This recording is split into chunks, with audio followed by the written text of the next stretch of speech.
Because I have this saying, it goes like this. Sometimes we get older and wiser, and sometimes we just get older. Yikes. You know, because we don't have any desire. We're running on autopilot all the time. We don't have any consciousness about what we're doing. And so we just get older and we wonder where the time has gone.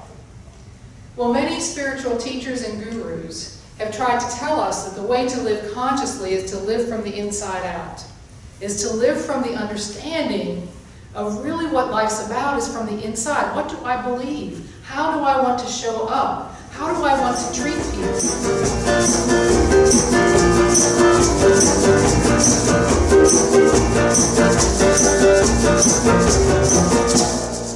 So you know that I've been talking from this book called The Four Agreements by Don Miguel Ruiz. And it's the Toltec Indian wisdom book. And the Four Agreements are a way of life. It's a way of life, okay? So the Four Agreements, we've gone through three. The first one is be impeccable with your word. The second one is don't take anything personally. The third one is don't make assumptions. And today I'll be talking about always do your best. So that's what it is about. The first Sunday, don't take or be impeccable with your word. I'll just do a little review. Is that okay? You guys like when I review? It's like, you know, pulls it together. So be impeccable with your word. Impeccable from the Latin peccatus, im meaning without, peccatus meaning sin. So it means to be without sin in your speaking, in your words. Don't use your words as poison against yourself. That's what it's about. And it's not just when we talk to ourselves and downgrade ourselves or judge ourselves, but it's also about the words we use to other people. Because the poison that comes out of our mouth with words that are not impeccable, that are less than love, that energy comes right back to us in that moment. So if we are hateful in our words, or if we are demeaning in our words, it's not only toward the other person, it comes right back around, right into our heart and mind as well. So the first agreement is to be impeccable with our words. The second one is don't take anything personally. Oh, that's one of my favorites. Basically, it's this. Nothing anybody says or does is because of you. Nothing anybody says or does is because of you. It's because of the agreements that they've made in their mind. It's because of the belief system that they hold in their heart. It's they're acting out of what they understand to be true in them. So even if it's a very personal thing and somebody calls you fat or stupid or ugly, that's all about that person. What this agreement teaches us is to be trusting of ourselves, is to go to the source, as Charles Fillmore, co-founder of Unity, says, I'm going to go to headquarters, right? I'm going to go to the God of my being. I'm going to go there to find out what the truth is. I'm not going to rely on somebody else. So that's don't take anything personally. When somebody else spews poison, we do not have to drink it. All right? That's what it's about. Last week I talked about the third agreement called don't make assumptions. Don't make assumptions. Because we do that. We make up stories all the time. We fill in the blanks. If we don't know something, instead of being brave enough to ask a question, which is what this agreement is about, we fill in the blanks with how we think it's supposed to be, or how we want it to be, or whatever it is. And we love to fill in the blanks with the most terrible stories usually. It's not a great story that we usually fill in the blank with. It's these, oh my gosh, did you see so-and-so, blah, blah, blah, and it must mean this. So don't make any assumptions that says, no, I have to be brave enough to ask a question. I have to be brave enough to communicate. And remember I said when we communicate, the litmus test is this. Is it true, is it kind, and is it necessary? That's what our communication is about. Is it true, is it kind, and is it necessary? See, that first part, is it true, is really about that assumption thing. And am I making an assumption here? Am I making up a story, or is this actually true? Is it kind, and is it necessary? So that's what it's about. What we're really talking about with these agreements is the idea of living consciously. The idea of living with conscious awareness of what we believe, of what we choose to focus on, and how we decide to be in life. That's what we're talking about, to be conscious of it. Because most of the times, or a lot of the times, or at least some of the times, we walk around the world as if we're asleep. We walk around sleeping. We let our busyness be our guide. We're just busy, busy, busy. Everybody you talk to is busy. Has anybody ever encountered anybody in the last week or year of their life who says, no, I'm not busy at all? No, it doesn't happen. Everybody's busy all the time. Everybody's busy. We're not consciously doing things. We're running from one thing to the next. And if you've worked that out, and you're actually one of the ones who's been wise enough to get off the busyness merry-go-round, maybe you're still distraught by what's happening in our country and in the world. Maybe you're just fed up with it and disgusted or mad or frustrated with it. All of that distracts us from being conscious. All of that distracts us from the consciousness of it. Because we don't decide, we ride. We ride that wave of whatever it is. That's what happens when we're unconscious. There's this saying we're all familiar with. It says, stop and smell the roses. It's kind of like that. We don't do that because we don't live consciously. We don't live with intention. We don't live with the awareness of actually what we believe. We just go on as if we are asleep, walking wide awake. Walking with our eyes open, I should say, not wide awake. What conscious living requires us to do is to step back and consider the whole of our life and the whole of creation. It requires us to have a desire to want to evolve spiritually. That's really what it is. We have to have a desire to want to do that. Otherwise, why even show up here? Right? Why even read the book? Why even join the class? Why even be in a group? Like, we have to have that desire to evolve, to really grow, to change, and to want to evolve. Because I have this saying, it goes like this. Sometimes we get older and wiser, and sometimes we just get older. Yikes. Because we don't have any desire. We're running on autopilot all the time. We don't have any consciousness about what we're doing. And so we just get older and we wonder where the time has gone. Well, many spiritual teachers and gurus have tried to tell us that the way to live consciously is to live from the inside out, is to live from the understanding of really what life's about is from the inside. What do I believe? How do I want to show up? How do I want to treat people? Like before it happens. Like if you're going into a tense situation, the consciousness mind says, listen, let me pause a minute here. Let me stop and smell this rose. Let me pause and think, how do I want to be in this situation? How do I want to show up? Who is it that I want to be recognized as? And those great teachers included Jesus. When he came here, he didn't come and overthrow the Roman Empire. He came and taught people how to live and how to treat each other. That's what he did. So if we're all distracted by what's going on in the world or in our country, we need to stop and look at what Jesus did. He did the work right here. He did the individual work. And the rest of it worked out. 2,000 some years later, we're still talking about him.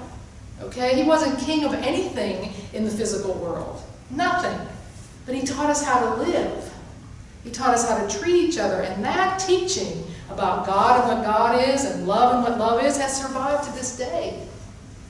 Yes, it's been hijacked, I would say, in some circles. But we can go back to the nitty-gritty of it.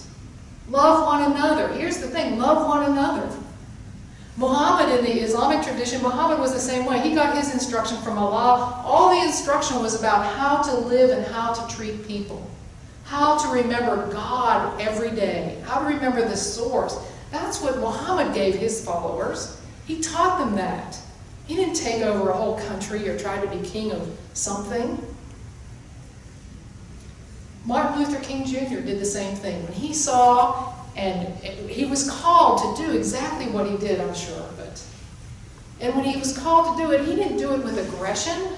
He didn't do it with power and might and wanting to overthrow. He championed the activity of nonviolence. And look at the accomplishments that rose out of that. When he was marching on that bridge in Selma, there weren't firearms and posters degrading the other side. There was only peace and strength out of love. That's what he taught. Yes? That's what it's about. All great leaders have taught that.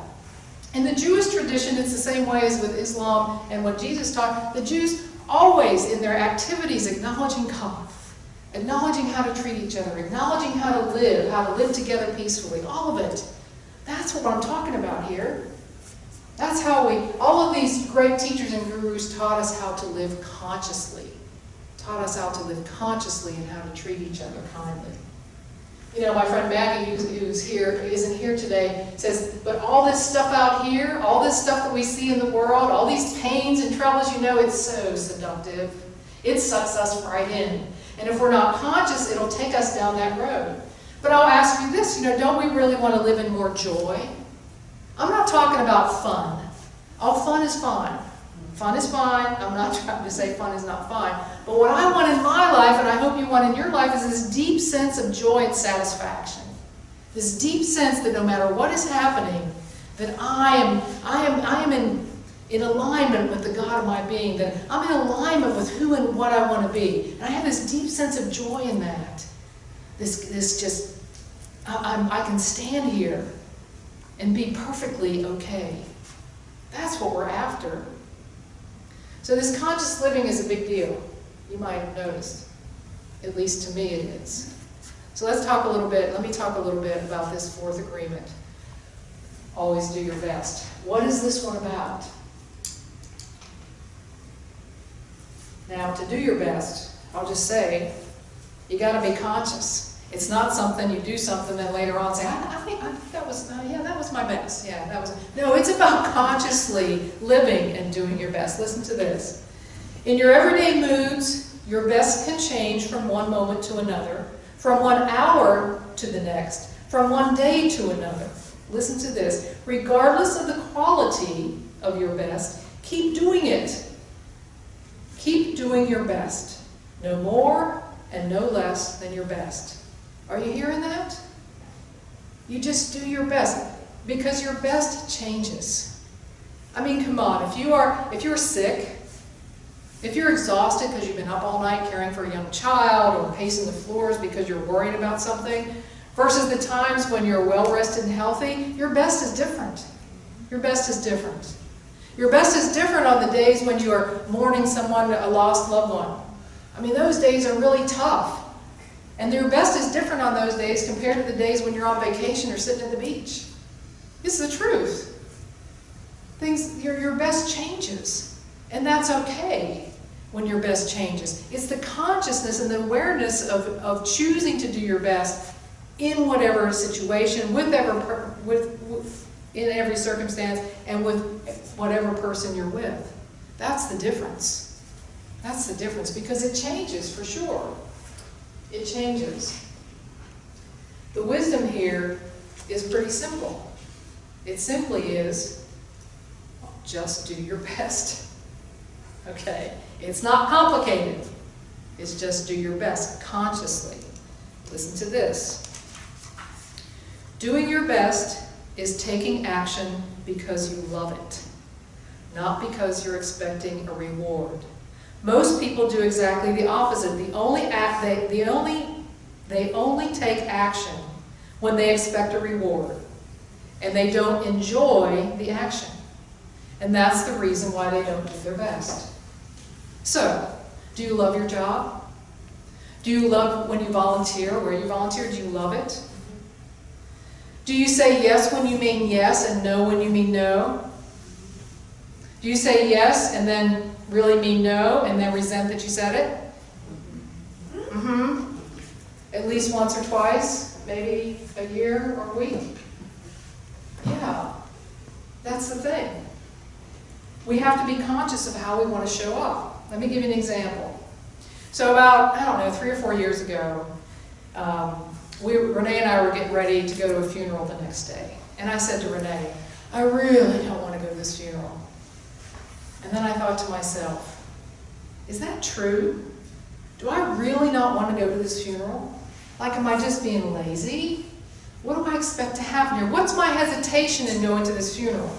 Do I feel it's a waste of time? What is all that about? And I thought about that, which is what you have to do if you're living consciously. Because it was really, did I not want to go, or was there something else going on here? And after I thought about it for a while, I don't know, a few hours, a half a day, whatever time it was, I said to Renee, you know what? I really do want to go to this funeral. Because going to this allows me to be who I want to be at that time for those people. You see the difference? Like, who wants to go to a funeral? Nobody wants to go to a funeral. But if we take that time to consider really what it is and how I want to be, how you want to be, how you want to show up, then the answer was easy. It was an absolute yes. And the way that we went to that funeral and how we went to that funeral was totally different than if I would have gone resenting to be there in the first place. You see that? So it's not about fun, it's about being true to who you want to be in your decision making, in your consciousness. And then love what you're doing because it brings you that deep sense of purpose and joy, that deep satisfaction that you are doing your best. That's what it's about. If you hold resentment and resistance to any action that you do, you can't do your best. If you're doing it because you have to or out of a false sense of obligation, you can't do your best. It's not possible because you'll be holding that energy with you while you think you're doing your best. It's not possible to do your absolute best unless you love the activity of it. Now it's getting a little harder, isn't it? Now it's coming down to the nitty-gritty. The bottom line is this. Your best is about enjoying life, no matter what. In every situation and circumstance, is to be joyful about life because you are being true to that in yourself. And it's okay to say no. You can feel exactly that positive energy about saying no if it's not yours to do. As long as that's the best decision for you. A conscious decision. Not going along with the crowd, but a conscious decision. The big gift of this agreement, actually, is that you begin to accept yourself wherever you are. You begin to know that you're making those conscious decisions and you're okay with wherever you are with it. Your best in this situation looked like this, and it really was your best. Your best in this situation looked like this. And it's okay, you feel good about that. And you learn more about yourself. You learn really what makes you tick. It sounds kind of weird. It's like, well, I know myself, do you? I bet you there's a few questions I could answer that you might not know the answer, ask that you might not know the answer to. Like, what do you really think God is? And how do you honor that in you? Well, most people would stumble over that for a little while. And maybe say, I'll have to get back to you on that. Somebody else might know exactly what that is. I'm saying this agreement allows you to become more aware of your motivations, of your belief systems, and how you want to operate in the world. And by being conscious of it allows you to do exactly that. Oh, yeah. Once you start down this pathway of doing your best gets higher and higher. You know, it evolves. It's that spiral going upward. You know, the more often you make it your intention to do your best consciously, the higher your best becomes. And what it becomes in the end, or in the beginning, with consciousness, is honoring the God of your being.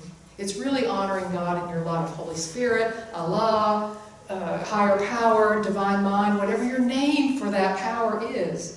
It's honoring that because it's allowing that energy, that truth, that love to express through you. You're opening up that pathway. So if this world is driving you crazy, if you are just feeling stressed about it, this is the pathway to freedom right here that Don Miguel has given us. This is how you do it. Be impeccable with your word. Don't make assumptions. Don't take things personally. And always do your best. If you can do that, as Miguel says, you will walk as if you are in heaven in the midst of thousands of others in their own personal hell. Right here, right now, that is what's possible. So let's take those ideas into meditation this afternoon. Let's take a deep breath in and settle in.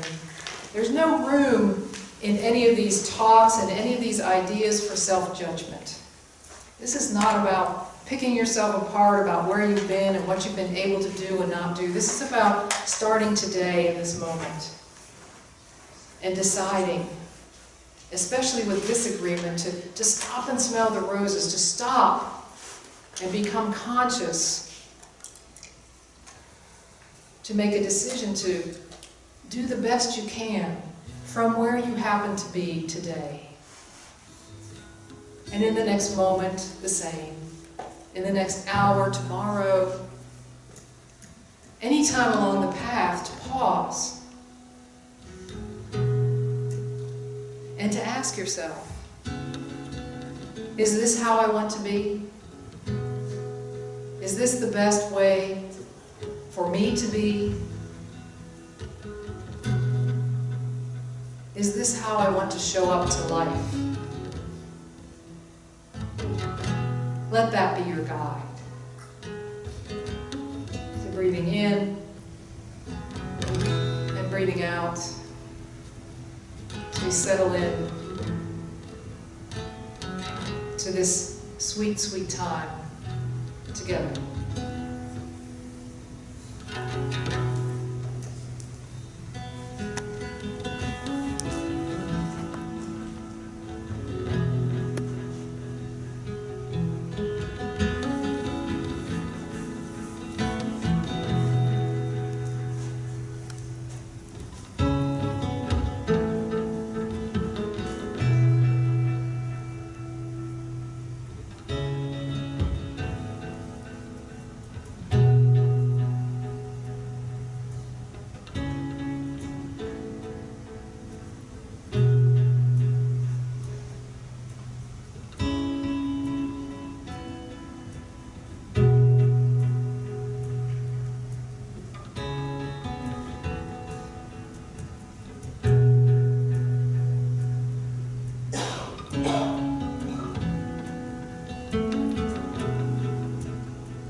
And they asked her, "Are you wealthy?"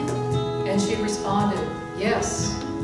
It took years to build, but now there is a palace in my heart that I have constructed out of awareness, calmness, and wisdom."